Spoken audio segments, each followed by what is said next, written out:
Kanchana. Hey Sirisha. It's December already. So what Sirisha? It is our annual day month. Are you not excited? Oh, I'm excited. But I'm also sad. Oh, Monica, I know why you are sad. This will be our last performance in school. Don't worry, friends, let's make it memorable. Yes, it has to be memorable. But what are we doing? We are doing something exciting. Exciting? What is it? Are we dancing? It is more than a dance. Must be something interesting. I feel the same. I am very curious to know what it is. Don't worry, my friends, we will put an end to your curiosity. We are giving a divine performance. Divine performance? What does it mean? It is a performance related to our beliefs and our gods. Oh, it should be spiritual and magical. Yes, we are dancing for Kantara. This is not just a dance, it's a primal scream. This performance is an ode to Deva. It's time to showcase our talent to everybody. Are you ready, friends?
ಕರುಮದ ಕಲ್ಲನು ಎಡವಿದ ಮನುಜನ ಬೆರಳಿನ ಗಾಯವು ಮಾಯದು ಹಗೆಯಲಿ ಕೋವಿಗೆ ತಲೆ ಕೊಡೋ ಮರುಳರ ಗುಡಿಯಲಿ ದೈವವು ಕಾಯದು ಕತ್ತಲನು ಮಣಿಸೋಕೆ ಚೀಟ ದೀಪ ಊರೂರನ್ನೇ ಸುಡುವಂಥ ಜ್ವಾಲೆಯಾಯಿತೇನೋ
वराहवेषं वराहरूपं देववरीशं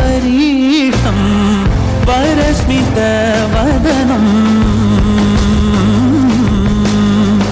वज्रदन्तधर रक्षाकवचम्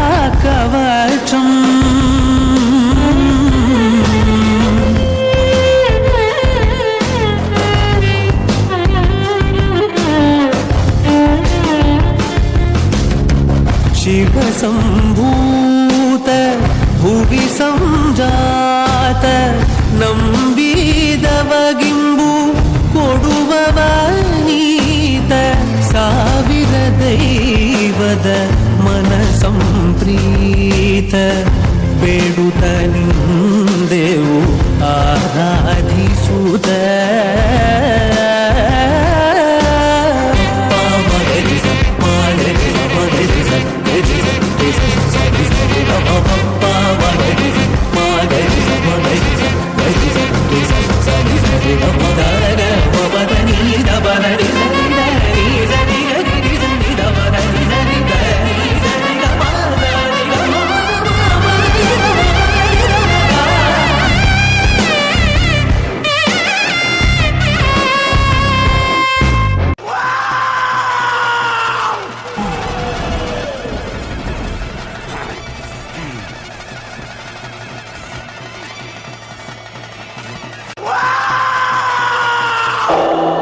ಬೆಳಕು ಬೆಳಕಲ್ಲಿ ಕಣ್ಣು ಮುಂದೆ ಇರುವುದೆಲ್ಲ ಕಾಣ್ತದೆ, ಆದರೆ ಇದು ಬೆಳಕಲ್ಲ, ದರ್ಶನ. ಹಿಂದೆ ನಡೆದದ್ದು ಮುಂದೆ ನಡೆಯುವುದು ಎಲ್ಲ ತೋರಿಸುವ ಬೆಳಕು ಕಾಣ್ತದ. ಓ ಗರ್ಭದಲ್ಲೇ ಆದ ಗಾಯ ಹಣೆ ಬರಹ ಯಾತಕ್ಕೆ ಮದ್ದು ಅರಸಿ ಅಲೆದಾಡುವೆ, ಯಾರ ಜೊತೆ ಅರಿಯದೆ ನಿನ್ನ ಕಲಹ, ನಿನ್ನನ್ನೇ ನೀನು ಹುಡುಕಿ ಕಳೆದೋಗುವೆ. ನುಂಗಿಕೊಂಡರೂ ಮಾಡೋ ಪಾಪನೆಲ್ಲ ಗಂಗೆ ಬಿಟ್ಟು ಹೋಗುತ್ತಾಳೆ, ಪಶ್ಚಾತ್ತಾಪನೆಲ್ಲ ಹಂಗೆ. ದರ್ಪದಲ್ಲಿ ಮೆರೆವಾಗ ತೊಟ್ಟ ಹೂವ ಮಾಲೆ ನಾಳೆಗೆ ಹೂವು ದುರಿ ಕುಣಿಕೆಯಾಗದೇನು.